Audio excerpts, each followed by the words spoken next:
renal, así que pónganle atención porque seguramente, al igual que lo que pasó en la cátedra que revisamos recién, después revisamos lo que llegaron tarde, se va a preguntar lo mismo que hablamos acá. Así que, bueno, yo necesito que usted tenga clara todas estas preguntas que están acá, que son cosas de fisiología para poder, o sea, no para poder entrar a hablar en la clase porque la voy a empezar a hablar igual, sino que es para que usted cache lo que yo voy a hablar o no. Por lo tanto, hay términos ahí fisiológicos que no sé si se lo recordarán. Es lo mismo hablar de una enfermedad renal que una insuficiencia renal, cuál es la unidad anatómica funcional del riñón, cómo está formada dicha unidad, qué es la tasa de filtración glomerular, en fin, ahí todas esas cosas tiene que respondérsela a usted para ver si es que sabe o no sabe de renal para entender lo que vamos a hablar nosotros. De todas maneras, yo voy a tomar algunas de esas cosas, pero no puedo entrar a explicar una por otra. Bueno, ahí está entonces la definición de lo que es una enfermedad renal versus una falla renal versus una insuficiencia renal.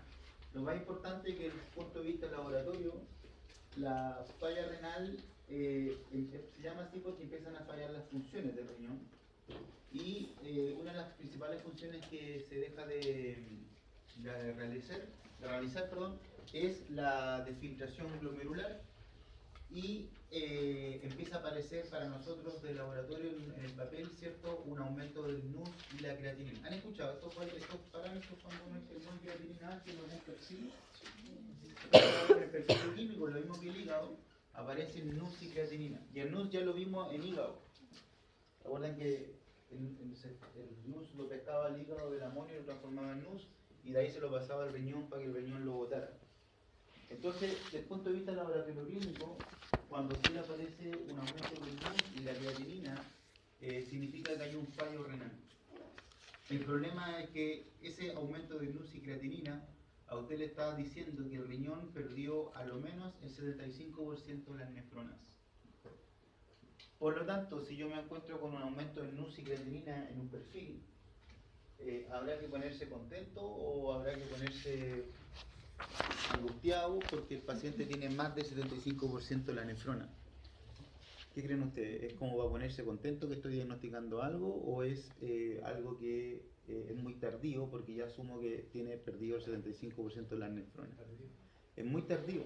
Entonces cuando usted tiene un aumento en NUS y creatinina por un problema renal, porque vamos a ver que no siempre esto es por un problema renal, pero cuando es por un problema renal, uno dice, oye, ¿pusieron aire acondicionado o estaba siempre así? Lo pusieron la semana pasada, lo ponen todas las semanas. Mish, me pedimos en el control. Lo vengo recién a cachar. Bueno, cuando tienen aumento en NUS y creatinina, no se ponga contento porque usted ha dicho, entonces esto es una insuficiencia renal, póngase triste, porque significa entonces que el riñón de ese perro ya tiene a los 75% de su parénquima perdido. Y la insuficiencia renal es la consecuencia del fallo renal y es cuando el riñón ya pierde más funciones y no puede mantener la homeostasis. Y después tienen acá dos términos que los van a empezar a ocupar bastante, que son la azotemia y la uremia. La azotemia es nada más que el aumento en plasma del NUS y la creatinina. Y si a eso nosotros le metemos signología clínica, como por ejemplo la úlcera de la mucosa en los perros con falla renal, eso se llama uremia. ¿Ya?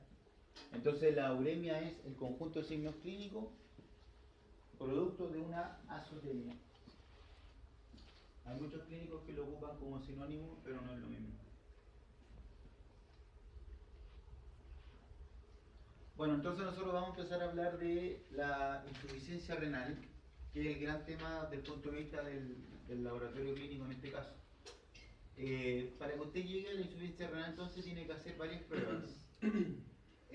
Una de las pruebas es la filtración glomerular. Entonces ahí vamos a meter el NUS y la creatinina. ¿Cuál es el problema? De que si el NUS y creatinina sale alto, significa que hay un 75% de nefronas muertas en ese riñón. Por lo tanto, pasa a ser un diagnóstico tardío, no es un diagnóstico temprano.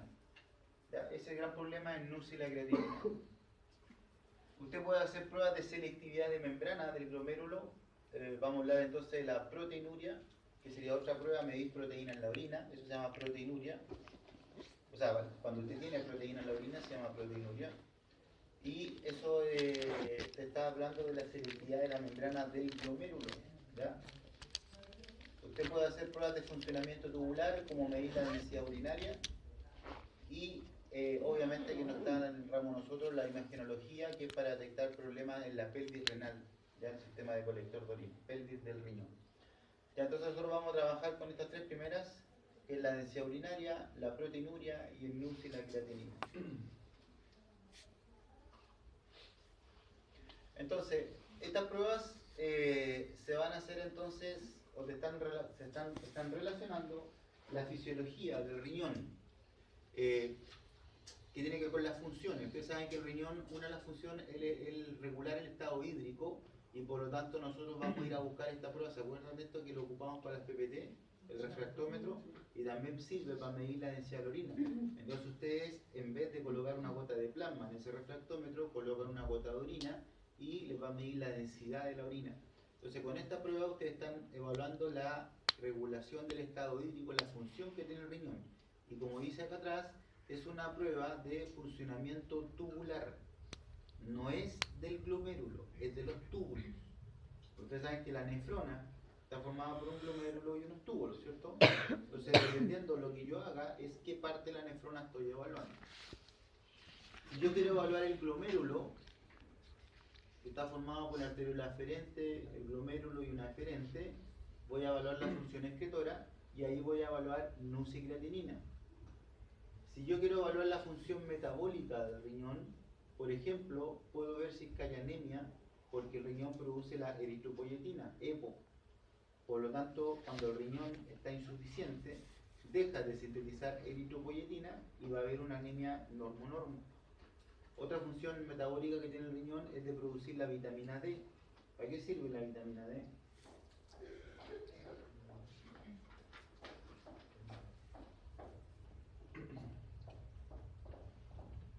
¿No sirve para nada?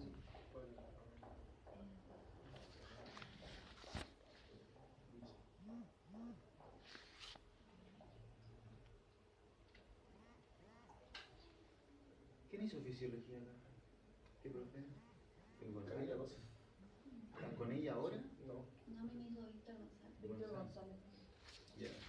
Bueno, la Camila Dossi, buena docencia. Porque esto es pura fisiología.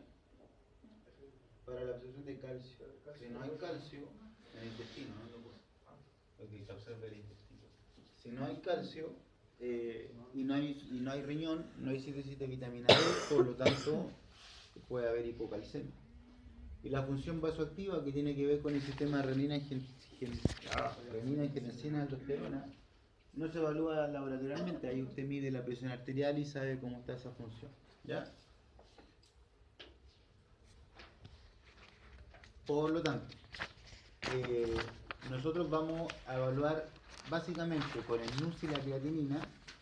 Acuérdense que podemos evaluar la proteinuria, el NUS y creatinina y la densidad urinaria. Son las tres pruebas, estas que están acá, son las tres principales pruebas del punto de vista del laboratorio. ¿Qué evalúo con NUS y creatinina? Filtración. ¿Qué evalúo con la proteinuria? La selectividad de membrana. ¿De qué? Del glomérulo. Es ese glomérulo el que deja o no deja pasar cosas. Por lo tanto, si deja pasar proteinuria o proteínas, es porque ese glomérulo está alterado, ¿verdad? Por la fenestra, Por carga, más que por fenestra, por carga. Y la tercera prueba es la densidad urinaria. ¿Qué es lo que evalúo con eso? La función tubular, porque en los túbulos se hace la reabsorción y secreción de cosas, no se hace en otro lado. Entonces, esas son las tres principales funciones. La tasa de filtración glomerular, que es la sigla de TFG, requiere de todo esto, miren, fisiopatológicamente. Esto yo se lo saqué de la diapo de fisiopatomía, pero me imagino que a usted algo parecido les pasaron. Para que usted tenga una buena filtración glomerular, para que sus glomérulos funcionen, usted tiene que tener una presión efectiva de filtración, un flujo sanguíneo en el glomérulo adecuado, para decir que le llegue sangre al glomérulo, que ese glomérulo sea permeable y además que tenga un número de glomérulos adecuado. Entonces lo que está ahí suena bastante lógico, porque si yo tengo un flujo plasmático en el glomérulo bajo, vale decir que al riñón no le llegue sangre, ¿me siguen? ¿Cómo va a filtrar el riñón? En un paciente hipovolémico que no le llega sangre al riñón, va a disminuir la tasa de filtración glomerular. Por eso los pacientes con hipovolemia tienen oliguria, no forman orina, porque disminuye esto. Si yo tengo un glomérulo que no es permeable, no va a poder filtrar la orina, la sangre, no va a poder formar orina. Y si yo no tengo número de glomérulos, va a decir mi riñón cada vez tiene menos nefrona, menos va a filtrar. Entonces es una cosa lógica. Ahora, si lo descomponemos, la presión efectiva de filtración, PEF, es equivalente a esta fórmula. La presión hidrostática en el capilar, vale decir cuánta sangre llega al glomérulo, menos la presión oncótica, más la presión de la cápsula Wagner. ¿Ya? Se los voy a mostrar acá con una imagen. Aquí tienen el glomérulo, acá tienen la arteriola aferente, glomérulo y la eferente, ¿cierto? Ubican la imagen para no... Entonces, si menos sangre llega por la arteriola, menos sangre llega al glomérulo, baja la tasa de filtración, ¿cierto? Ya. Si aumenta la presión hidrostática aquí en la cápsula Webman, que es esto amarillito, que es lo que recibe la orina, porque por ejemplo el perro tiene una obstrucción uretral, tiene un cálculo en la vejiga, tiene un cálculo en la uretra, la orina no va a poder salir por acá, ¿no? Si no sale por acá, la presión, ¿cómo va a estar en la cápsula de Webman? ¿Alta o no? Va a estar aumentada. Si aumenta la presión de la cápsula de Webman, obviamente esto va a ser mayor que esto y por lo tanto disminuye la filtración. Y esa es la explicación fisiopatológica porque un paciente con obstrucción urinaria, un gato con flut, por ejemplo, con cálculo en la orina, perdón, en la vejiga o la uretra, no filtra, y si no filtra, no orina. Más que no orina porque esté tapado, porque todos los clínicos dicen no orina porque está tapado. Bueno, eso es obvio, no orina porque está tapado, pero no es que no orine, es no filtra.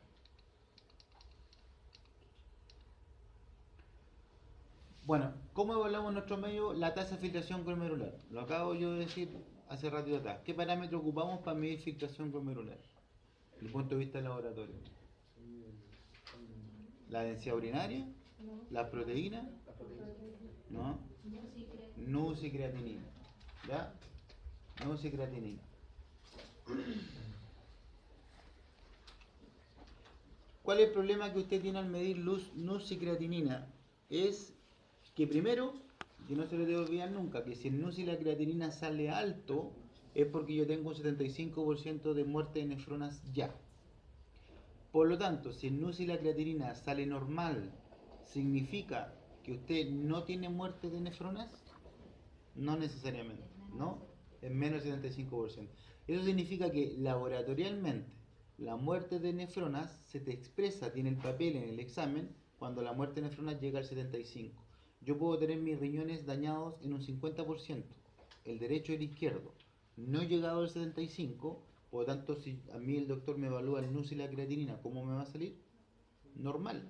Y yo me voy para la casa diciendo, estoy sanito. No, tenía el 50% de los riñones dañados, pero como no ha llegado al 75%, NUS y creatinina no te salen alto. ¿Estamos claros? Bueno, el problema con NUS y creatinina, más allá de ese, es que existen lesiones renales sin alteraciones laboratoriales, que es como lo que yo estaba diciendo recién. Usted puede tener una lesión renal sin que le salga alto el NUS y la creatinina, porque tenemos que llegar a 75%. Y por otro lado, que se produzca una baja tasa de la filtración glomerular sin lesión aparente. O sea, ¿qué significa eso? Que usted puede tener aumento del NUS y creatinina sin que su riñón esté comprometido. ¿Me cachan eso? O sea, el NUS y creatinina, si sale alto, yo tengo dos opciones. Salió alto porque el riñón está comprometido, y en ese caso estamos sobre un 75%, o salió alto por otra cosa que no tiene nada que ver con el riñón. ¿Da? Una de las dos. Tú en el papel vayas a tener NUS y creatinina. Miren. A ver. NUS 80, rango llega a 41. Creatinina 4,5, rango llega a 42. ¿Qué puedo decir a ello? Mira, si esto fuese por un problema renal, ese riñón ya tiene más del 75%. Si esto no es por un problema renal, es por otra cosa. Eso es. O es un problema renal o es otra cosa. ¿Ya? Entonces, se puede producir disminución de la tasa de filtración glomerular, que se va a evidenciar por un aumento del NUE en la creatinina sin que exista una lesión renal. O sea que el aumento del NUE en la creatinina puede ser por otra cuestión. ¿Estamos?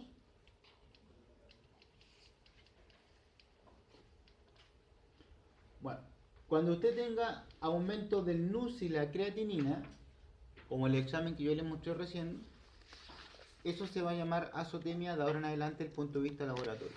O sea, decir aumento del NUS y creatinina no se llama azotemia, ¿ya?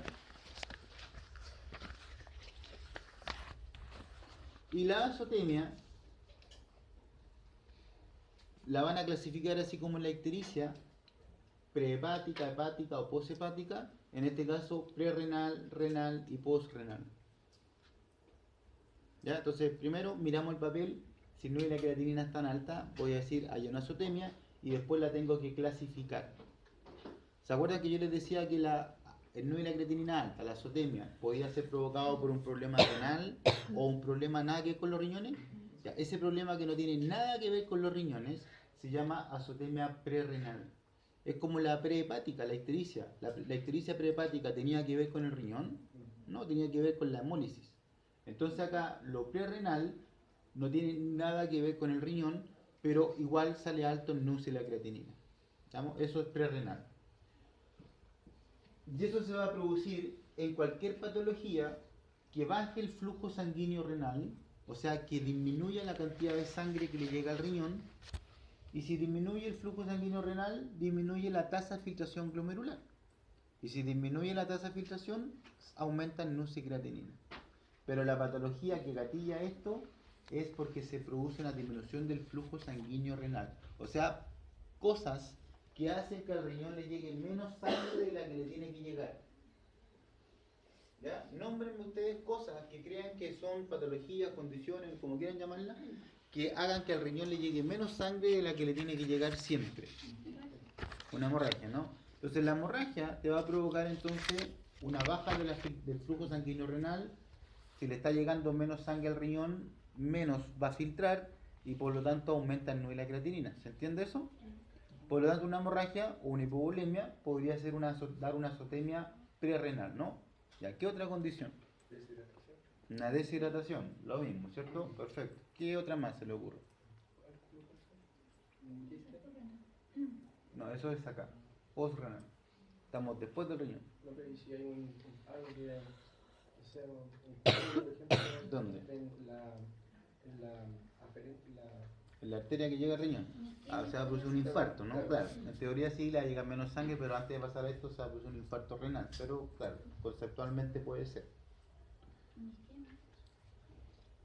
Claro, es que las causas que dieron ustedes, hipovolemia y deshidratación, provocan hipovolemia, isquemia renal, es lo mismo. ¿Ya?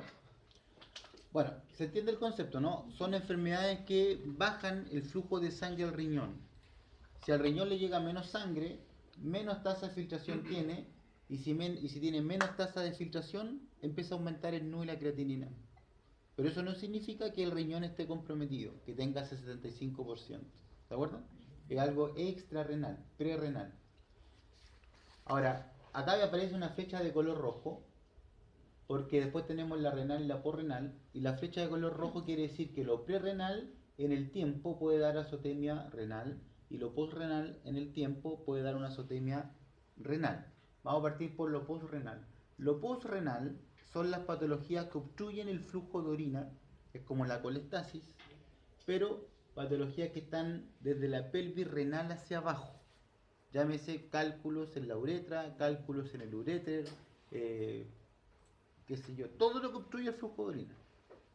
¿Qué pasaba si yo obstruía el flujo de orina? ¿Qué presión aumentaba? La de la cápsula. Se aumenta la presión de la cápsula, disminuye la filtración glomerular y por lo tanto empieza a aparecer azotemia. ¿Les suena lógico, no? Si esto, igual que bastante sabiendo la fisiología, es fácil deducirlo, digamos. Y lo renal es cuando efectivamente hay pérdida de 2/3 en la nefrona, vale decir 75%, por una enfermedad renal. Por eso que esto va de la mano con lo que estaba acá, chicos, para que no se me pierdan.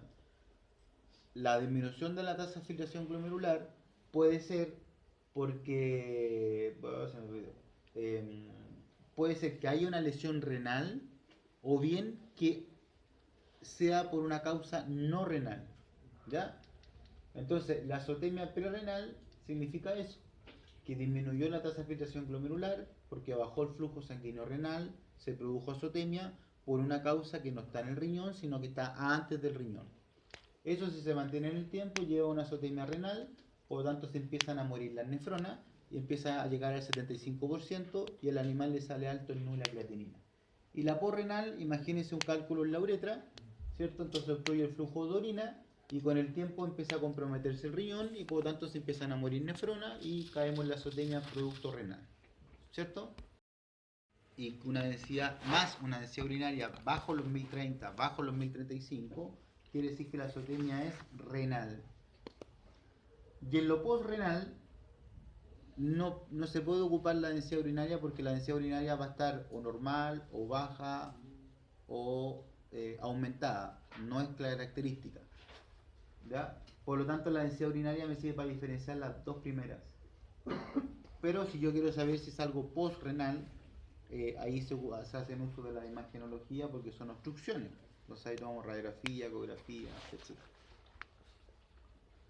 Ahora, la azotemia renal, más allá de la densidad, va a tener hallazgos en el urianálisis. O sea, usted va a examinar la orina y le va a encontrar cosas en la orina a un paciente que tenga azotemia renal. Después vamos a ver al final cuáles son esas cosas. Pero cuando yo las vea, si usted no se acuerda de esto, no va a poder hacer el clic de por qué miércoles aparecen esas cosas en una falla renal, ¿ya?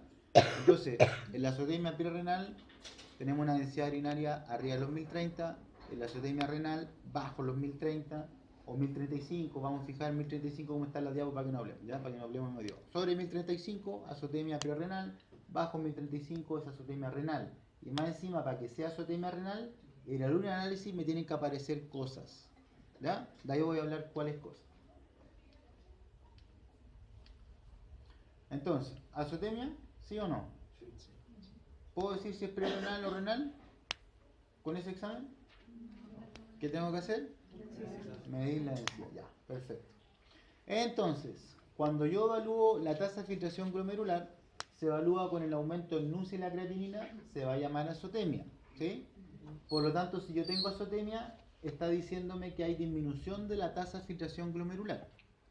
Y por lo tanto, la azotemia renal, que estoy hablando de la renal, significa que hay pérdida de nefrones de 2/3 de las nefronas o el 75%. Por lo tanto, es un indicador tardío, ¿no? Si usted se encuentra con un perro que tiene azotemia renal, usted no se va a poner contento porque está diagnosticando una insuficiencia renal. Yo me pondría triste porque le voy a decir al dueño, mira, ese perro tiene 75% de los riñones muertos. ¿Cuánto le queda de vida, doctor? 3 meses, 6 meses. ¿Ya? Por lo tanto, eso es lo que tienen que ver ustedes ahora en adelante. No hay creatinina, y ustedes se han dado cuenta, no sé, los que hacen, trabajan, prácticas, etc. Este es el examen más pedido en clínica veterinaria. Y el que menos se sabe interpretar. Ustedes se dieron cuenta ya, la enzima, hígado y metal de riñón ahora. ¿Ya? Bueno, tenemos dos parámetros, NUS y creatinina, ¿no? Por lo tanto, si hay dos parámetros, es porque uno es distinto que otro, o uno tiene más ventajas que otro. Por lo tanto, la pregunta es, ¿cuál es mejor indicativo de una baja de la filtración? ¿NUS o creatinina? Los dos, solo NUS, solo creatinina, en fin, vaya. Esta es una charla que yo esta fotocopiada.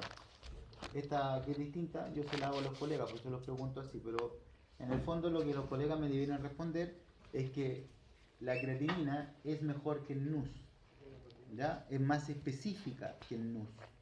A pesar que se ocupan los dos, es como la fosfatasa con la GGT. ¿Cuál es la más específica de colestasa? La GGT. Entonces, ¿cuál es más específica de la disminución de la tasa de filtración? La creatinina. ¿Ya? Hasta por ahí nomás, pero vamos a ir de a poquito.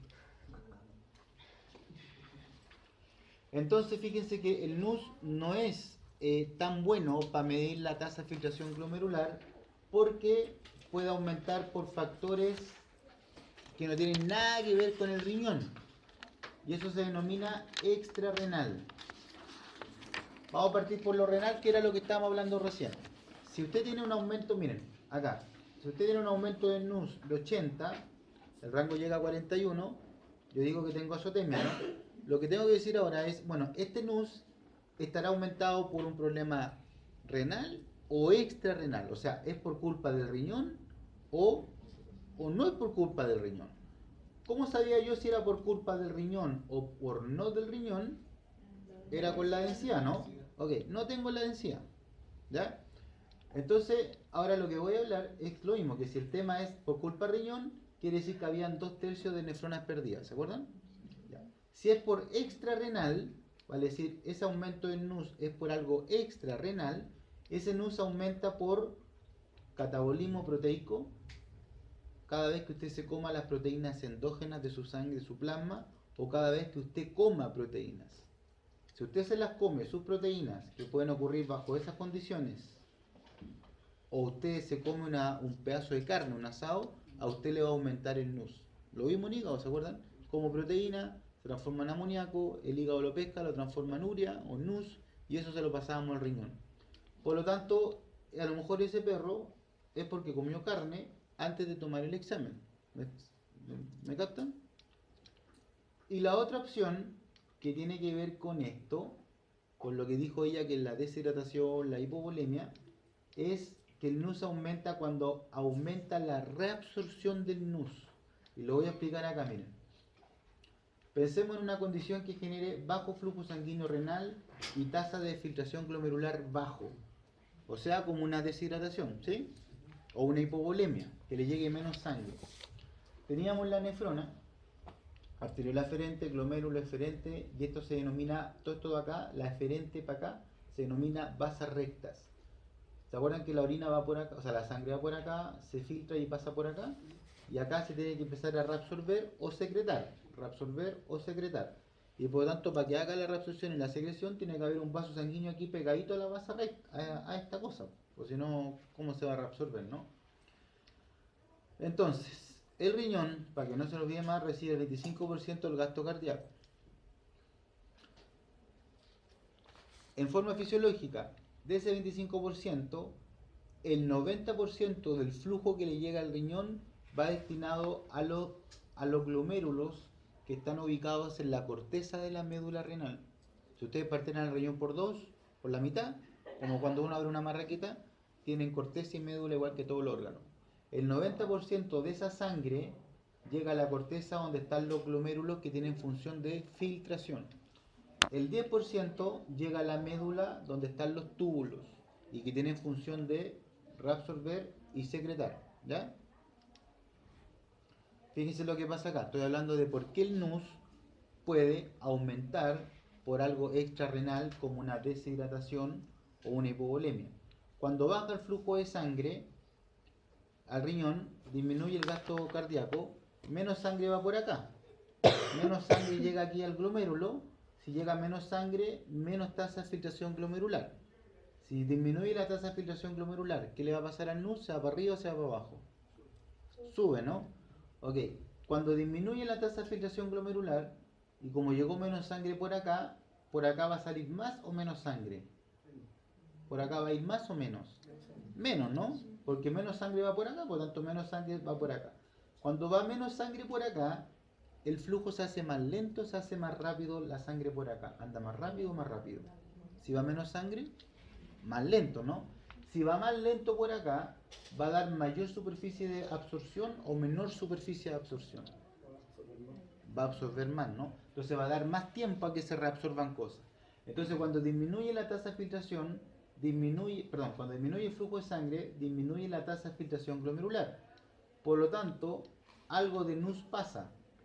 Pero ese NUS que pasa, como esto va más lento, se tiende a reabsorber. Entonces el NUS fisiológicamente, como disminuye el flujo por las vasas rectas que son estas, mayor tiempo de contacto, por lo tanto el NUS se reabsorbe, pasa acá a las vasas rectas, y si pasa acá, pasa a la sangre, y por lo tanto esa es la explicación de por qué el NUS aumenta. Por lo tanto, el NUS va a aumentar por algo extrarrenal cuando usted se coma sus proteínas o proteínas de la dieta, o cuando aumente la reabsorción. ¿Cuándo aumenta la reabsorción? cuando el flujo de orina se haga lento o el flujo de sangre se haga lento. ¿Ya? ¿Qué pasa si el flujo de orina por acá se hace lento? Producto de un cálculo. Imagínense, ¿cachan la bolaza? Un cálculo con la punta del pene tapado. ¿Ya? Un flujo. Va a estar obstruido, no va a poder orinar. ¿Cómo se hace el flujo de orina acá? ¿Lento o rápido? Si se hace lento o rápido, ¿cierto? Aumenta la presión de acá. Si aumenta la presión de acá, disminuye la tasa de filtración. Se hace más lento el flujo por acá. Si se hace más lento el flujo por acá y más lento por acá, están los dos caminando lentito, por lo tanto el NUS dice, bueno, me salgo. ¿Sí? Entonces esa es la explicación de por qué el NUS aumenta por algo extrarrenal. ¿Ya? Por lo tanto, si la creatinina de este paciente estuviese normal y el NUS estuviera alto, ¿existe azotemia renal o prerrenal? Prerrenal. ¿Ya? Si las dos están altas, ¿existe azotemia renal, prerrenal o cualquiera de las dos? Cualquiera de las dos. ¿Cuál es el parámetro que manda entonces para decir que hay azotemia? La creatinina. Entonces, la creatinina no hace esto, mire. La creatinina no sale para acá. La creatinina solo se filtra. Por eso que es más específico de filtración glomerular. En cambio, el NUS, ¿qué hace? Se filtra, pero también se puede reabsorber. Entonces, NUS alto y creatinina normal no es azotemia renal y quiere decir que es extrarrenal. ¿Estamos bien?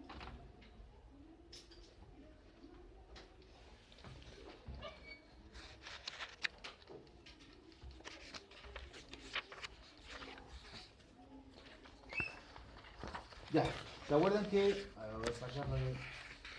aquí había una flechita roja que podía con el tiempo provocar un daño renal? Ya, les voy a explicar eso por qué pasa.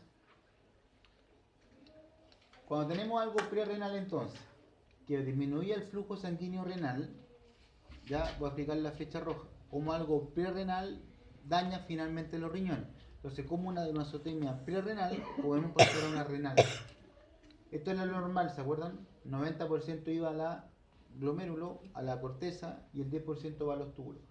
Cuando disminuye esto, producto de una deshidratación, estos porcentajes se invierten. El 90% va a la médula y el 10% va a la corteza. ¿Ya? Menos sangre se invierten, van al revés ahora. Normalmente esto recibe el 90 y esto recibe el 10. Cuando tú te deshidratas y te baja el flujo sanguíneo en los riñones, el glomérulo ahora recibe el 10%. ¿Por qué creen ustedes? Miren para acá. ¿Por qué creen ustedes que el glomérulo, cuál es la función del glomérulo?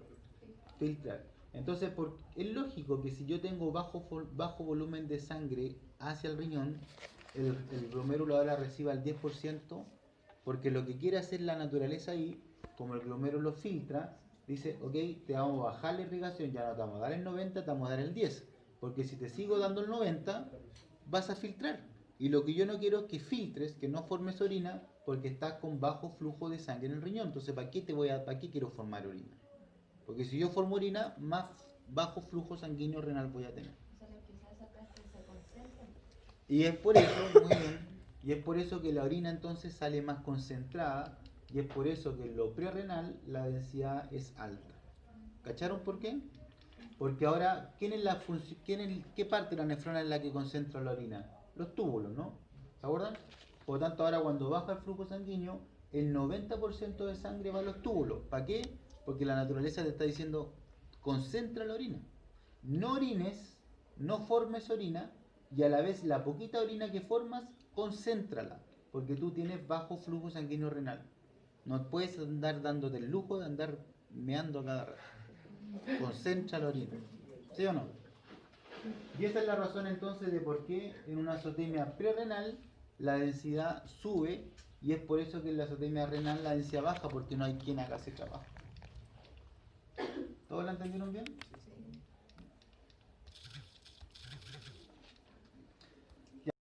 Si usted disminuye el flujo sanguíneo renal, dijimos que menos sangre iba a pasar por acá, ¿no?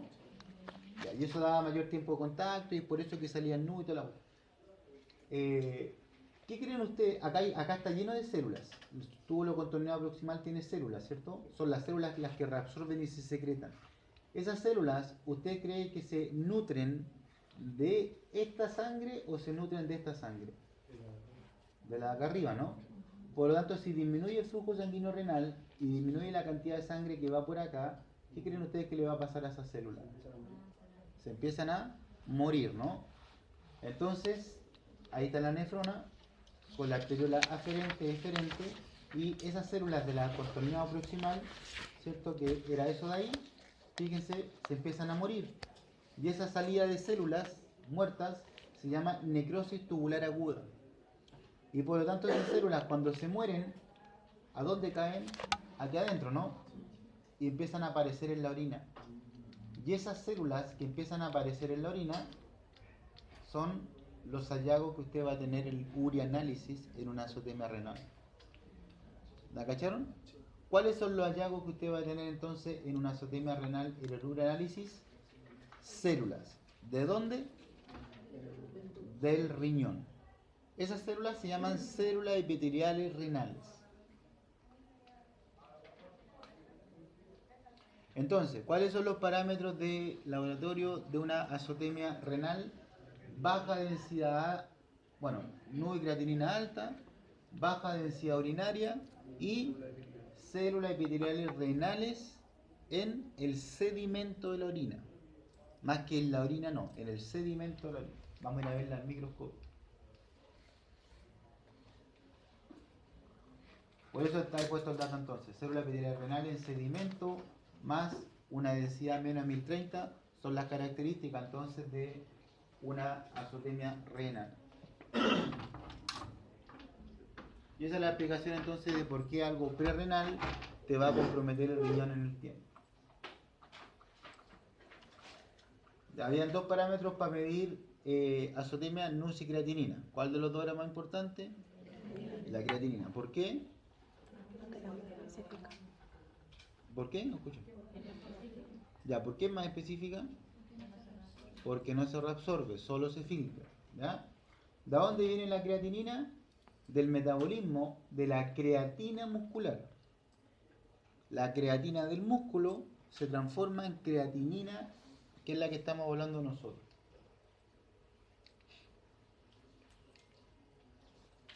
Por lo tanto, fíjense que si viene del músculo, su concentración depende de cuánto músculo tenga el perro y depende entonces si es que el perro hizo ejercicio antes de tomar el examen o no. Si un perro hace ejercicio, viene corriendo a tomar el examen a la clínica, corrió 3 cuadras con la vieja y yo le tomo la creatinina, ¿cómo va a salir la creatinina? Alto. ¿Cómo le va a salir la creatinina? ¿En cuál de los dos perros va a salir la creatinina más alta? ¿En un Yorkie o en un... ¿cómo se llaman estos perros musculosos? O un Pitbull. En el Pitbull. Entonces, en el Pitbull los niveles de creatinina van a ser muy altos. ¿Ya? Bueno, este es de un gato, pero supongamos que fuera un perro acá. Y supongamos que fuera un perro Pitbull, para explicar lo que voy a hacer. Estos datos de laboratorio, tanto en perros como en gatos, y sobre todo en perros, es un rango de referencia que dice perro, no dice qué perro es, qué es lo que falta hacer en nuestro medio, ¿ya? Yo hice una tesis una vez con una alumna de Viña donde empezamos a medir creatinina en razas de perros, ¿ya? En veterinaria, usted va a tomar un perfil y va a salir siempre este rango, ese rango ocúpelo, bueno, es para gato, pero vamos a explicarlo de perro, ocúpelo para perro, para cualquier perro. Entonces no sirve mucho, porque si ese es un pitbull, a lo mejor 4,5 por más que esté alto, por ser pitbull, es normal. Y a lo mejor ese perro nunca tuvo azotemia ni nunca tuvo nada de lo que dijimos. Y el no alto, doctor, ¿cómo lo explica en un pitbull? O a lo mejor comió carne, o a lo mejor viene un poco deshidratado. ¿Se fijan? Entonces esa es la importancia del perfil bioquímico.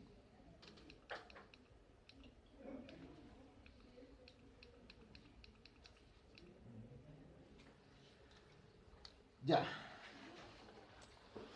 Entonces, cuando ustedes estén hablando de azotemia renal, es porque tienen una falla en los riñones.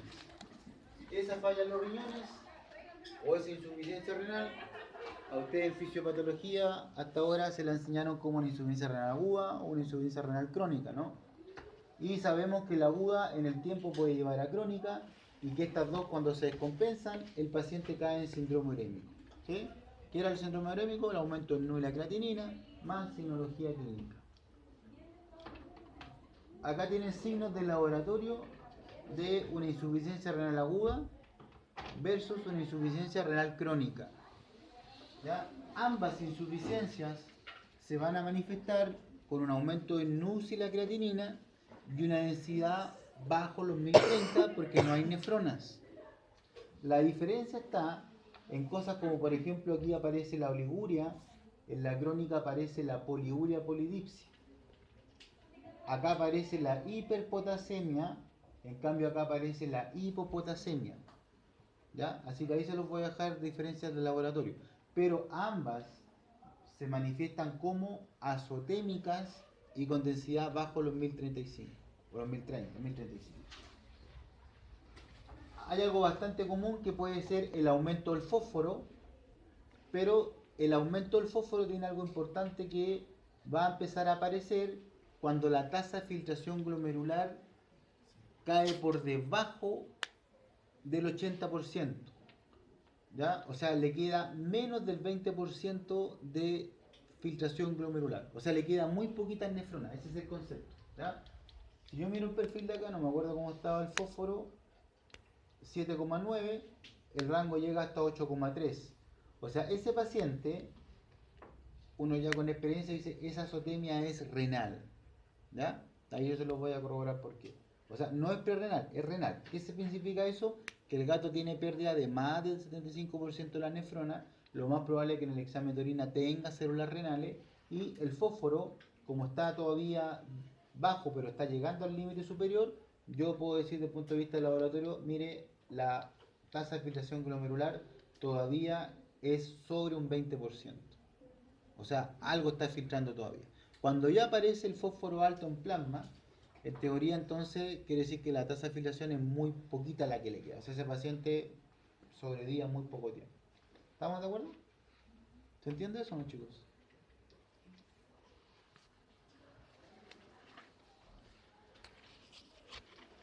Ya, ustedes saben que en la insuficiencia renal, como dijimos que el riñón, y en la crónica principalmente, como el riñón deja de sintetizar eritropoyetina, que va a aparecer la anemia, ¿sí? Pero con respecto a la anemia hay algo importante que es que el déficit de eritropoyetina es lo último que se pierde en el riñón porque requiere que las nefronas estén perdidas a más del 80%. O sea que ese perro con suerte le queden un 15% de nefronas. Eso significa que si ustedes lo empiezan a ver de porcentaje, lo vamos a ver más adelante, aparece primero la azotemia, 70%, 75%, y después aparece la anemia. O sea, no todos los perros nefrópata crónicos tienen anemia. ¿Cuándo van a tener anemia? Cuando estemos arriba del 80%. ¿Cómo voy a saber eso? No tengo cómo, salvo que me aparezca o no me aparezca anemia. O sea, si en un hemograma, a ese perfil del gato que yo le mostré recién, en el hemograma aparece una anemia normo-normo, yo le digo al dueño, mira, tu gato tiene un compromiso arriba del 80% de las nefronas. O sea, se va a morir de aquí a muy corto tiempo. ¿Ya? Los mecanismos de la anemia son todos los que están puestos ahí, no los voy a leer, ustedes se los leen. La principal es la disminución de la eritropoyetina porque se sintetiza exclusivamente en el hígado. Acuérdense que esta causa de anemia era la que denominábamos la eritropoyesis reducida por hipoplasia eritroide selectiva. Y al hiperparatiroidismo me lo va a saltar porque eso es fisiopático. Bueno, nosotros entonces diagnosticamos la insuficiencia renal crónica como lo más diagnosticado en nuestro medio.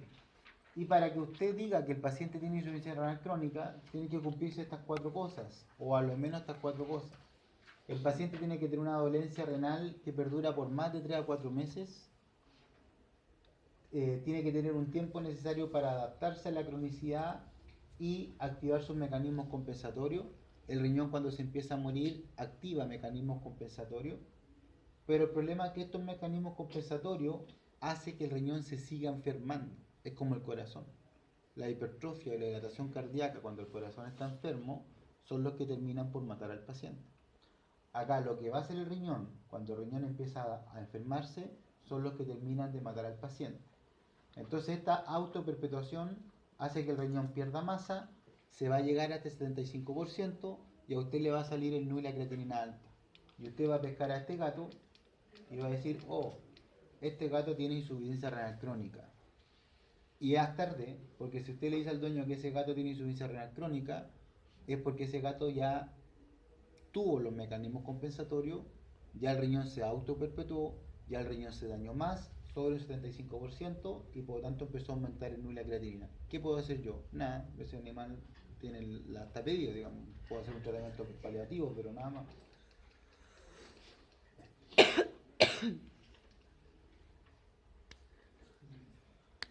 Bueno, los biomarcadores que son la creatinina, principalmente la crea, porque acuérdense que el NU es menos específico. Acá hay un gráfico que te va a ver cómo se comporta la creatinina en una insuficiencia renal aguda versus una crónica, que es la que nos interesa para la clase. En la aguda, como el daño es agudo, abrupto, rápido en el tiempo, la creatinina rápidamente empieza a aumentar. Y una vez que cesa el daño, la creatinina baja. Como en la insuficiencia renal crónica, el riñón se te va echando a perder de a poco, y mientras se va echando a perder van habiendo mecanismos compensatorios, el aumento de la creatinina nunca es tan marcado, sino que es paulatino en el tiempo hasta que se sobrepasa el 75% de la muerte de la nefrona y aumenta rápidamente, ¿ya? Por lo tanto, hay un plazo de tiempo X en donde el riñón se empieza a echar a perder, pero como tiene mecanismo adaptativo, la creatinina te va a salir normal, ¿ya? Eso es lo más importante. Bueno, ¿cómo diagnosticamos la falla renal? La historia clínica, que no ven al caso porque lo van a manejar después. Los hallazgos que tienen que ver con las pruebas de laboratorio, ¿ya? Que vamos a ver cada una de esas. Entonces, yo tenía pruebas de laboratorio que se basaban en la fisiología del riñón. Si yo quería evaluar la corteza, donde se realiza la filtración, voy a evaluar NU y creatinina. Si yo quiero evaluar la médula, donde están los túbulos contorneados, voy a evaluar densidad urinaria. Y si yo quiero evaluar la pelvis renal, ¿cierto? Y el sistema recolector de orina, voy a hacer imagenología.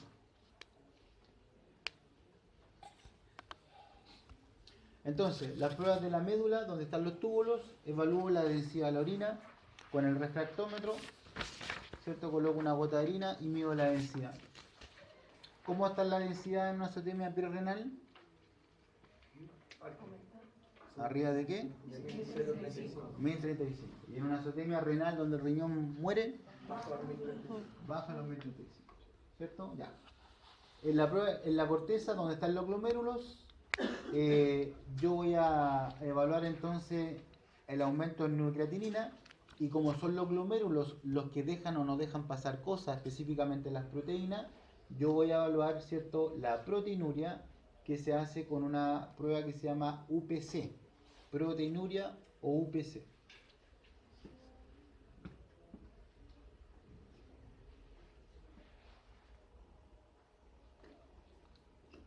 Bueno, acá entonces tienen la tasa de filtración glomerular. Fíjense, a medida que baja la tasa de filtración glomerular, ¿cierto?, empieza a subir el nivel de creatinina. Pero este nivel de creatinina no va a subir hasta que no se pierda el 75% de las nefronas. Por lo tanto, usted puede tener un 50% de pérdida de nefronas con la creatinina normal. Y eso es malo desde el punto de vista diagnóstico, porque si yo tengo dañado mi riñón en este momento, con un 60% de muerte de nefronas que ya salto, me hago un examen y la creatinina me sale normal. ¿Por qué me va a salir normal la creatinina? Porque el riñón hace algo para que la creatinina salga normal. Lo que hace es lo más difícil de entender, para que ustedes, valga la redundancia, comprenda por qué la creatinina no sale alta hasta que no lleguemos hasta el 75%. Ya, aquí voy a parar para que hagamos ver, para no marear tanto. porcentaje de lesión del tejido renal. Cuando yo tengo un porcentaje que no se sabe cuál es por literatura, pero muy bajito, estoy en la fase 1 del daño renal, donde no tengo alteraciones bioquímicas. O sea, me tomo un perfil bioquímico y el NU y la creatinina, ¿cómo me va a salir? Normal. Después tenemos la fase 2, que cuando yo pierdo hasta el 55% de mis nefrones, todavía no tengo azotemia, porque no ha llegado al 75%, pero hay una condición que se genera hiperfiltración del riñón y se genera la proteinuria. Yo tenía 3 pruebas para evaluar el riñón: NU y creatinina, proteinuria y densidad. Por lo tanto, ¿qué aparece primero? ¿La azotemia o la proteinuria? La proteinuria. Y eso es lo que nadie hace en veterinaria. Todos toman un perfil bioquímico, pero nadie mide esto. Cuando esa lesión llega al 66%, estamos en la fase 3. Todavía no hay azotemia, sin azotemia. Pero como tiene menos túbulos, empieza a disminuir la densidad urinaria. ¿A cuánto? Menos de 1035. Por lo tanto, ¿qué aparece primero? Proteinuria, baja densidad, y ahí estamos en presencia de una enfermedad renal. Pero cuando llegamos al 75%, aparece recién la azotemia, aparece la signología clínica, recién la perra es llevada al veterinario, porque antes no hay nada. ¿Ya? La perra tiene proteinuria, el dueño no se da cuenta, la perra tiene baja densidad urinaria, a lo más orina más, lo dice, uy, qué raro, está orinando más. Pero cuando llega al 75% aparece la azotemia, la signología clínica y el aumento de la creatinina. El problema es que ahí estamos sobre el 75%, ¿no? Después, sobre el 80%, acuérdense que parecía la anemia normo-normo por déficit de eritropoyetina. Antes no. Y por lo tanto, cuando estamos en 75%, estamos en falla renal. O sea, los perros y los gatos son llevados al veterinario cuando, en la mayoría de las veces, cuando hay falla renal.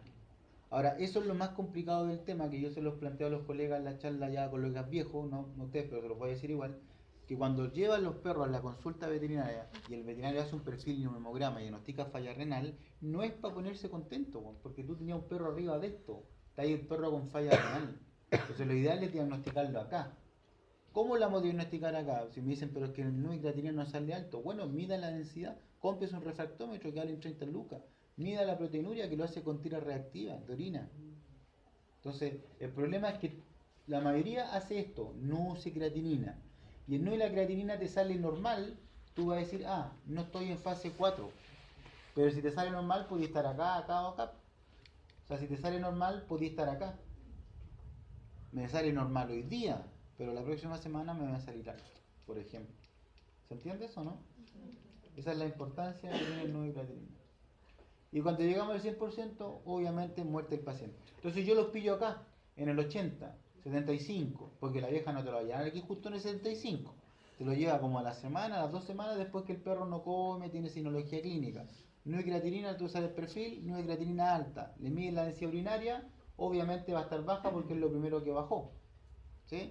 Y por tanto dice el dueño, mire, este gato perro tiene más del 75% muerte nefrona. ¿Cuánto le queda? 25%. Y en tiempo, no sé, 1 mes, 2 meses, 3 meses, no tengo idea. Ustedes han visto que los pacientes cuando los pillamos en esta fase se les da un alimento renal, ¿no? ¿Para qué es el alimento renal? ¿Qué es lo que buscamos con el alimento renal? Buscamos que este 75 llegue lo más lento posible al 100. No bajar la creatinina. Estabilizar al paciente, ¿cierto? Para que la tasa de filtración vaya disminuyendo lo más lento posible. Y si el perro iba a llegar en el 100% en 2 semanas, lo haga en 1 mes y medio. ¿Ya?